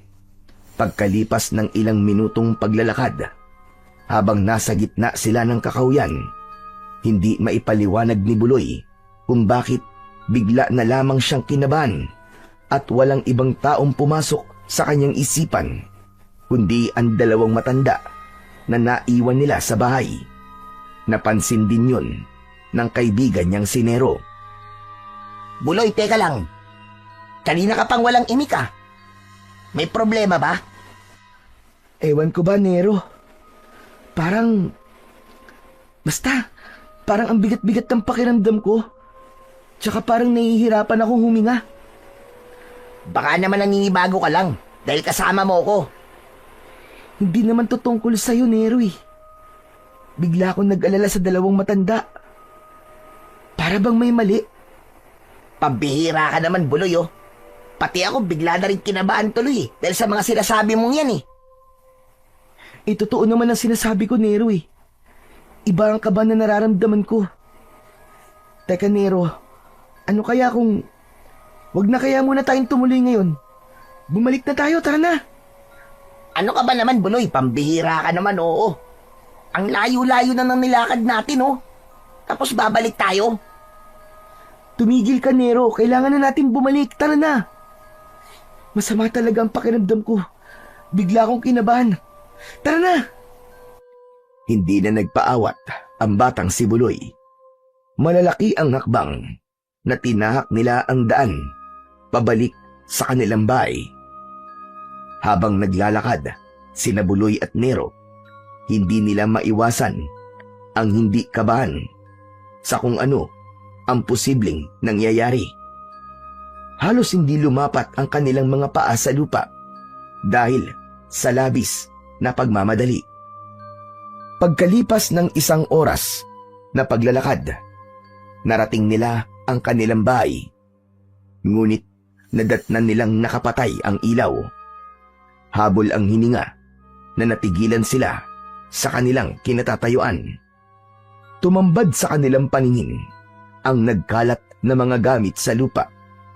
Mga basket na nakabaliktad, isang sirang lampara at mga yapak na tila nanggaling yun sa maraming bakas ng mga aswang na gabunan. Masama ito, Buloy. Diyos ko, tama nga ang hinala mo ah. Sino kaya may gawa nito? May hinala ko. Sa tingin ko, si Mang Ipi ang may gawa nito. Siya lamang ang naiwan dito sa bahay, di ba? Pero Buloy, hindi yun sapat para pagbintangan si Mang Ipi. Wala tayong sapat na batayan. Kung ganun, aalamin natin at patutunayan. Ang kailangan lang natin gawin, mahanap sila. Tama ka. Madali lang naman malaman kung kalaban nga ba si Mang Ipi o hindi. Hindi ba't hawak mo ang bertud? Wala ka bang nararamdaman nakakaiba sa kanya? Wala akong napapansin na kakaiba sa kanya eh. Diyos ko, hindi kaya may agimat rin siya kontra sa bertud mo, Buloy? At kaya hindi mo nararamdaman ng presensya niya bilang aswang dahil meron siyang kapangyarihang kagaya mo. Alam mo bang ang hari ng gabunan ay higit na makapangyarihan sa lahat ng mga aswang? Kahit masugatan siya sa ilalim ng sikat ng araw, hindi siya mamamatay o masusunog dahil may suot siyang agimat. Sigurado ka ba talaga, Buloy? Wala ka ba talagang napapansin na kwintas sa kanyang leeg? Naalala bigla ni Buloy ang suot na kwintas ni Mang Ipe. Kung hindi siya nagkakamali, yun ang pangontrang sinasabi ng kaibigan niyang si Nero. Kaya naman, bigla siyang napasulyap sa nag-aalalang muka ni Nero. Si Mang Ipi nga. Tama. Si Mang Ipi nga kumuha sa kanila. May suot siyang kwintas. Isa raw yung agimat, sabi ni Lolo Tano. Isa pa, ang kaluban ng itak na nasa lupa ay isa ring patunay na si Mang Ipi ang hari ng gabunan. Hayop siya. Manluloko siya. Magbabayad siya. Sinimulan niya ang laban. Hindi ko hahayaan na mapahamak sina Lolo Tano at Lola Marua. Kailangan natin silang iligtas. Hahanapin natin ang kanilang pinagtataguan. Mukhang alam ko na, Buloy, kung nasaan ang kuta ng mga aswang na gabunan. Natatandaan ko ang kaluban na yan. Madalas kong nakikita yan eh. Isa sa mga lalaking napadaan doon sa bahay namin. Sinundan ko sila. At nalaman ko na may tribu sila sa kabilang bundok. Kailangan na natin magtungo doon, Nero. Magdala ka ng maraming bato na panlaban sa mga gabunan. Susugod tayo sa kanila. Papatayin natin silang lahat. Hindi magiging madali ang pagsugod sa kuta nila, Buloy. Dahil isang buong angkan sila ng mga gabunan. Kahit gaano pa kahirap, ililigtas natin sina Lolo Tano at Lola Maruha. Matapos ang kanilang pag-uusap, ay mabilis silang tumakbo papunta sa kakauyan. Malalaki ang hakbang ng mga paa na tinahak nila ang daan papunta sa sinasabing kuta ng mga aswang na gabunan. Habang ang kabog sa kanilang dibdib ay malakas dahil sa labis na pag-aalala. Walang salita na lumabas sa bibig ng magkaibigan. Pagkalipas ng halos 1.5 oras na pagtakbo, ay narating na nila ang kuta ng mga aswang. Tumambad sa kanilang paningin ang itsura ng lugar. Bawat paligid ng nakasaradong bakuran ay may mga sulok. Sa unang tingin, akala nila ay isang normal na tribo lamang yun. Subalit nagulat silang dalawa nang makita ang 4 na kwadradong kulungan na nakasabit sa mga puno na nasa loob ng bakuran. Nakakulong ang mga bata na tila merong iniindang mga sakit. Habang sa kabila ng kulungan, naroon ang 2 matanda. Nakagapos ang mga kamay at si Lolo Tano naman ay may mga pasa sa muka. Si Lolo Tano! Mga hayop sila! Sinaktan nila ang lolo ko! Sandali lang, Puloy. Huminahon ka muna. Baka mamaya mahuli nila tayo. Awat sa kanya ni Nero. Ngunit hindi na niya makontrol ang galit. Tumayo siya at inisip na magpalitaw ng sandata sa kanyang kamay. Isang kris ang biglang nagpakita sa palad niya. Yun ang sandatang may alon-alon na talim. Kumislap pa yun sa dilim. Nagulat si Nero, ngunit agad din na nakabawi sa pagkabigla dahil batid nito ang kakayahan ng bertud ng liwanag. Kasunod ng paglabas ng pananggalang sa kabilang kamay ni Buloy, kasabay ng pagsugod niya sa kuta ng mga gabunan. Habang si Nero ay itinutok ang tirador sa unahan at panay na ang pagpapakawala ng bato, umalingaw-ngaw ang sigaw ni Buloy sa buong paligid sa labas ng bakuran. Kaya naman, nabaling ang atensyon sa kanya ng mga aswang na gabunan. Nero, kahit na anong mangyari, wag kang lalayo sa tabi ko, ha? Sigaw ni Buloy habang patuloy sa pagsugod sa mga kalaban. Pagpasok nila sa tarangkahan ng kuta ng gabunan, sumalubong sa kanila ang mga kalabang aswang. Bigla silang hinarangan ng 3 gabunan. Walang pasabi, isa-isa itong umatake sa kanila. Ngunit bago pa man sila makalapit, isang mahiwagang liwanag ang bumalot sa katawan ni Buloy. Sa isang iglap, ang lahat ng mga humarang ay bumagsak, sumigaw dahil sa labis na sakit. Pagkalipas ng ilang sandali, nasunog at naglagablab ang mga katawan nito. Ang mga sigaw ng mga kalabang aswang ay naglaho. Napalitan ng amoy mula sa nasusunog na laman ng gabunan hanggang sa maging abo ang mga ito. Dahil sa kaguluhan, lumabas mula sa kubo si Mang Ipe. Isang malakas na pagsigaw ang lumabas mula sa lalamunan nito. Pigilan sila, mga inutil! Bata lamang ang mga yan! Humanda ka, halimaw ka! Niloko mo kami! Nagkunwari ka mabuting tao para makalapit sa amin ni Lolo Tano! Demonyo ka! Nang makita sila ni Lolo Tano, ay malakas itong sumigaw dahil sa pag-aalala. Samantalang si Lola Maruha naman ay bakas ang panghihina sa mukha nito. Buloy, apo ko! Mag-iingat ka! Si Ipe! Siya ang hari ng mga gabunan!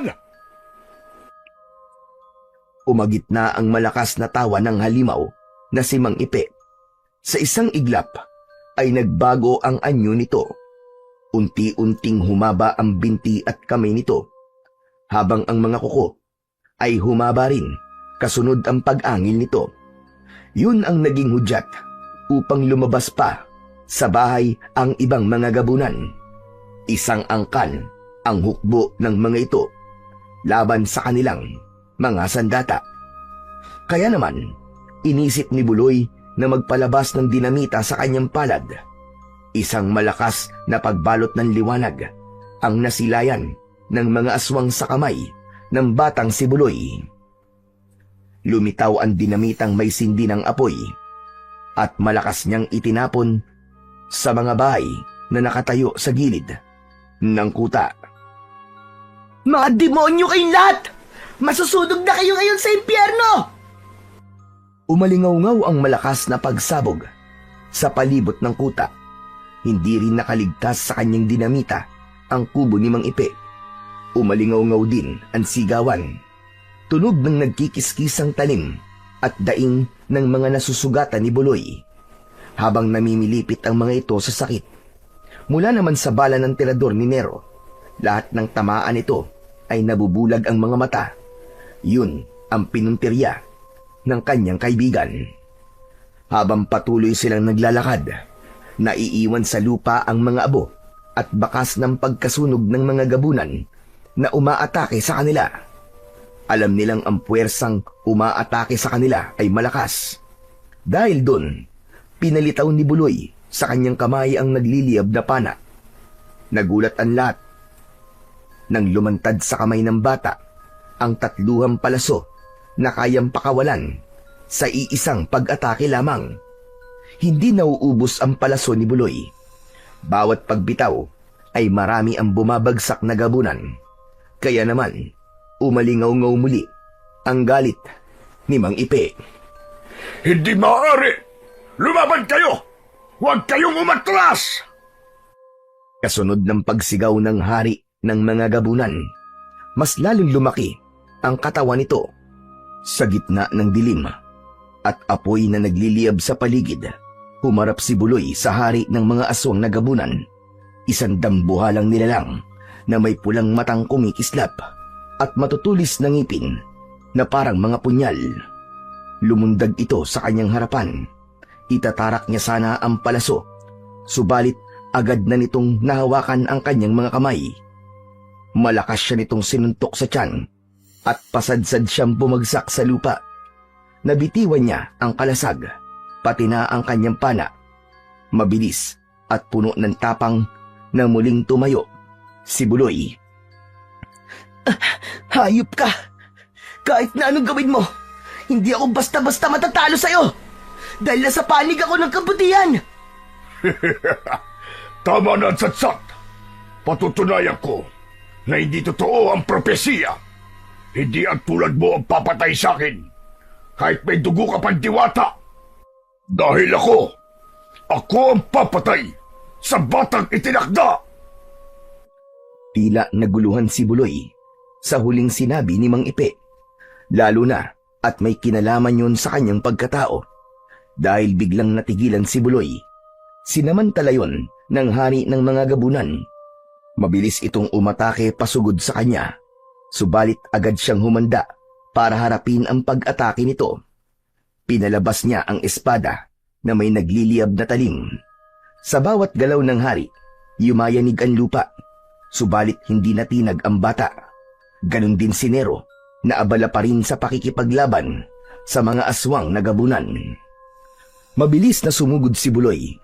Hawak ang matalim na espada na kumikislap sa liwanag ng apoy. Isang malakas na hampas at tumama ito sa leeg ng hari ng mga gabunan. Napaatras ang nilalang. Bumuka ang sugat na nilaslas ni Buloy at dumaloy mula roon ang maitim na dugo na tila agos ng ilog. Ngunit bago pa siya makaiwas, bumaling ang hari at sa isang mabilis na galaw, bumaon ang mahaba nitong kuko sa likod niya. Naramdaman niya ang matinding kirot na tila tinutusok ang kanyang laman. At bago siya makabawi, inihampas siya nito ng paulit-ulit sa lupa. Umalingaw-ngaw ang dagundong ng bawat pagbagsak ng katawan niya, habang ang dugo nito mula sa leeg ay pumapatak sa kanyang muka. Hindi ikaw ang papatay sa akin. Hindi totoo ang propesiya. Tila desperadong patuloy ito sa pag-atake sa kanya. Kahit unti-unti nang nanghihina ang katawan nito. Sa gitna ng kaguluhan, nakahanap ng pagkakataon si Nero. Dali-dali nitong inakyat ang puno na pinagsabitan sa mga kulungan at maingat na naibaba sa lupa. Pagkatapos ay sinira nito ang pinto at kinaladkad sina Lolo Tano at Lola Marua mula sa loob ng kulungan, papalayo sa naglalaban na sina Buloy at Mang Ipe. Pinilit silang mailigtas ni Nero habang abala ang hari sa pagdurog kay Buloy. Sa di kalayuan, natanaw nila ang nakakagimbal na tanawin. Si Buloy, sugatan na at nangihina, at nakaluhod sa gitna ng nagliliyab na kuta. Nakita ni Buloy na bumalik si Nero pagkatapos nitong mailayo ang dalawang matanda sa kabila ng dugo at kirot. Maigpit pa rin ang kapit ng aswang sa leeg ni Buloy, kasunod ng malakas na pagsigaw ng hari ng mga gabunan. Pagmasdan nyo kung paano kung papatayin sa harapan ninyo ang itinakda, ang batang anak ng isang diwatang inutil. Alam mo ba, Buloy, na ako lamang ang nakakaalam sa pagkatao mo kung paano ka niloko ng mga taong nakapalibot sa'yo. Anong ibig mong sabihin, hayop ka? Mamamatay ka na lang. Nagsisinungaling ka pa. Hindi ako nagsisinungaling. Ako ang pumatay sa tatay mong si Ruel. Ako ang kumuha ng susi ng lagusan na iniingatan ng nanay mong isang diwata. Dahil sa kanyang katangahan, nagmahal siya ng isang tao. Bawal yun sa kanilang kaharian. Kaya naman, sinamantala ko ang pagkakataon na makuha ang susi. Yun ang ginamit ko para hindi ako makilala ng bertud mo. Ang galing ko, hindi ba? Hindi ako naniniwala sa'yo. Sinungaling ka! Magsasalita pa sana si Buloy, ngunit bigla siya nitong sinaksak sa likod gamit ang matulis nitong mga kuko. Sa kabila ng nararamdaman niyang sakit, ginamit niya ang kanyang kakayahan. Pinalitaw niya sa kanyang mga kamay ang isang labaha at malakas niyang iginilit yon sa dati nitong sugat sa leeg. Pero dahil may kakayahan itong magpahilom ng sugat, gumanti ito ng kagat sa kanyang balikat. Unti-unting sumasara ang sugat sa leeg ng hari. Ngunit sa gitna ng labanan na yon, habang nakaluhod si Buloy, umalingaw-ngaw ang malakas na boses ni Nero. Buloy! Ang bertud! Ibato mo sa akin, dali! Tila naunawaan ni Buloy kung ano ang ibig sabihin ng kaibigan niyang si Nero. Habantangan ng kaibigan ang terador, mabilis niyang dinukot ang bertud mula sa kanyang bulsa at inihagis yun sa nakatayong si Nero. Lumipad sa ere ang bertud at nasaluyon ng kanyang kaibigan. Sabay bala nito sa hawak na terador. Saktong pagbuka ng bibig ng hari ng mga aswang na gabunan para sana kagatin sa leeg si Buloy. Sinamantala yon ni Nero at tinarget nito ang nakabukang bunganga ng halimaw. Saktong-sakto yun sa ngalangala ni Mang Ipe. Kasunod ng pagtikom ng bibig nito, sumambulat ang katawan nito at agad na sumabog. Nagkalasog-lasog ang laman sa lupa na hindi rin naman nagtagal ay nasunog din ang mga yun. Nang mamatay ang hari ng mga gabunan, ay natunaw rin ang katawan ng mga aswang na gabunan na nakahandusay sa lupa. Binalot ng matinding katahimikan ang kuta ng mga aswang at ang maririnig na lamang ay ang mga ingay ng mga batang biyag mula sa kulungan. Nangihinang napaluhod si Buloy. Maya-maya pa ay narinig niya ang yabag ng mga paa ng dalawang matanda at ni Nero. Buloy! Buloy, may sugat ka! Ayos ka lang ba? Kaya mo pa? Hindi kagad nakasagot si Buloy dahil mula sa kanyang paningin ay nakita niya na naghilom ang mga sugat niya. Isang palatandaan na may dugo nga siyang diwata. Kaya naman, nang gumaling ang sugat niya ay tumayo siya at hinarap ang nag-aalalang si Lolo Tano. Magmula nang mahawakan niya ang bertud, naganap na ang mga pagbabago sa kanyang katawan. Apo, magpapaliwanag ako. Wala na po kayong dapat ipaliwanag, Lolo. Nasabi na po lahat ni Mang Ipe. Anak daw po ako ng isang diwata na nagbabantay sa lagusan at pinarusahan po dahil nagmahal ng mortal. Lolo, ngayon po sabihin niyo, sino po ba talaga ako? Hindi mo naiintindihan, Apo. Wala akong balak na itago sa'yo kung ano ang totoo tungkol sa pagkatao mo. Totoo ang sinasabi ni Tano, Buloy. Dahil ako mismo ang humiling sa kanya na itago ka sa loob ng 10 taon. Wala po kayong alam sa pagkatao ko. Kaya wag po kayong sumali sa usapan namin, Lola Maruha. Buloy, wag mong pagsasalita ng ganyan si Lola Maruha. Dahil ang totoo, palagi kanyang binabantayan mula sa malayo. Kaya palagi rin ako nakabantay sa'yo. Dahil siya ang tunay mong nanay. Siya si Maruha. ang totoo mong ina. Nero, pati ba naman ikaw? Paano kung magiging nanay ang isang matanda at kuba? Siya talaga ang nanay mo, Buloy. Isinumpa siya, kaya siya naging kuba. Siya ang diwatang tinulungan ko noon. Buntis siya nang lumapit sa akin at tumiling na itago ka para hindi ka matuntun ng hari ng mga aswang. Dahil ikaw ang nakatakda, napapatay sa hari. Magsasalita pa sana si Buloy nang bigla siyang natigilan at napatingin sa anyo ni Lola Marua. Unti-unting sumiklab ang liwanag sa muka at katawan nito. Ang kulubot na balat ay nagsimulang maglaho. Ang likod na dati ay kuba ay unti-unting umunat at ang gusot na buhok ay naging mahaba, alon-alon at kumikislap na parang ginto sa ilalim ng buwan. Sa isang iglap, ang dati nilang kinikilalang matandang mahina at baluktot ang katawan ay naglaho. Lumitaw ang isang napakagandang diwata. May mga matang kumikislap na parang mga bituin. Balat na mala porselana at kasuotan na yari sa ginto. Napatigil si Nero at Lolo Tano. Halos hindi sila makapaniwala sa kanilang nakikita. Ang diwata na minsang nakatago sa anyo ng isang matandang kuba ay ngumiti sa kanila. Isang ngiting puno ng pag-ibig ng isang inang nawalay sa kanyang anak ng matagal na panahon. Nakaawang ang bibig ni Buloy nang magsalita ang kanyang inang, si Maruha. Ito ang katotohanan, anak. Ako ang iyong ina na binalot ng isang sumpa dahil sa pagmamahal ko sa iyong ama. Nang mapatay mo ang hari ng gabunan, nakalaya na ako sa parusa at bumalik na sa akin ang susi ng lagusan. Kayo po ba talaga ang nanay ko?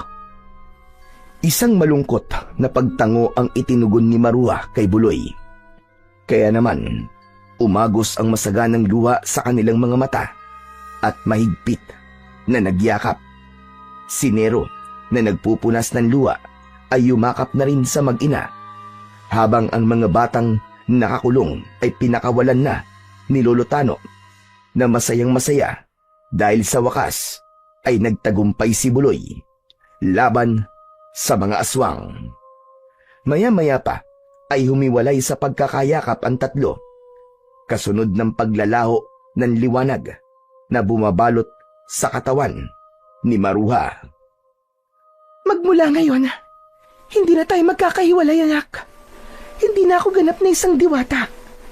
Kasama yun sa parusa. Sa oras na makalaya ako sa sumpa, ay mamumuhay na akong isang ordinaryong tao na lamang. Kung nabubuhay sana ang tatay mo, masaya ang pamilya natin, anak. Nay, sobrang saya ko po. Nagkaroon na po ako ng nanay. Sandali lang. Kasama pa ba ako sa pamilya mo, Apo? Napasulyap si Buloy sa kinatatayuan ni Lolo Tano at walang ano-ano ay niyakap niya ito ng mahigpit. Siyempre naman po, Lolo. Magmula po ngayon, magkakasama na po tayo nila nanay at Nero. Isa na po tayong buo at masayang pamilya. Napuno ng kaligayahan ang puso ng bawat isa sa kanila. Bago sila nagpasyang umalis sa lugar na yon, nakuta ng mga aswang. Ang bertud ay tuluyan ng nasira at ang lagusan ay tuluyan na ring nagsara. Matapos magwagi sa laban sa hari ng mga gabunan, nagbalik sina Buloy at ang mga nailigtas na bata sa baryo sa kani-kanilang mga pamilya. Muling bumalik ang katahimikan at kasiyahan sa kanilang lugar. Narinig na muli ang kasiyahan ng mga bata na malayang naglalaro sa labas ng kanilang mga bahay nang walang banta ng panganib. Nalaman nila na kaya kumukuha ng mga bata ang hari ng gabunan ay para kunin ang lakas at dugo ng mga ito na tuluyan sanang magbibigay ng lakas ng kapangyarihan ng hari. Pero dahil nabigo si Mang Ipe, tuluyan nang nawala ang mga gabunan sa kanilang baryo. Ang mga tao ay nagtipon upang magpasalamat at parangalan ang bayani nila na si Buloy sa pagkakaligtas niya sa mga bata na binihag ng mga aswang. Patunay lamang na ang tunay na kapangyarihan ng isang tao ay nasa malasakit at sakripisyo para magligtas ng kanyang kapwa para sa ikabubuti ng lahat. Ang kwento ni Buloy ay nagpapatunay na ang panlabas na kaanyuan ng isang nilalang ay hindi dapat gawing batayan ng panghusga. Maraming nilalang ang maaaring magpanggap, ngunit sa kabila ng lahat, lilitaw at lilitaw pa rin ang tunay na pagkatao sa likod ng anumang maskara. Si Maruha, ang ina ni Buloy na isang diwata, ay patunay na kahit gaano kalaki ang takot at pagtutol ng iba, mananaig at mananaig pa rin ang tapat at wagas na pag-ibig. Ipinakita ng kanilang mga puso na ang pag-ibig, gaano man ito ipinagbabawal ng mundo o ng kanilang kaharian, ay may lakas na kayang lampasan ang lahat ng hadlang. Gaano man kabigat ang sumpa o parusa, sa huli, sa kanilang paninindigan para sa isa't isa, napatunayan nilang walang batas o tradisyon ang makakapigil sa tunay at dalisay na pagmamahalan, kahit pa sila ay magkaiba ang mundo. Nangako si Buloy sa kanyang sarili na ipagtatanggol niya ang kanilang baryo at ang kanyang mga mahal sa buhay laban sa lahat ng uri ng kasamaan. Hinding-hindi na siya papayag na muli silang magkakalayo ng kanyang ina na nawalay sa kanya ng mahabang panahon dahil sa isang malupit na parusa.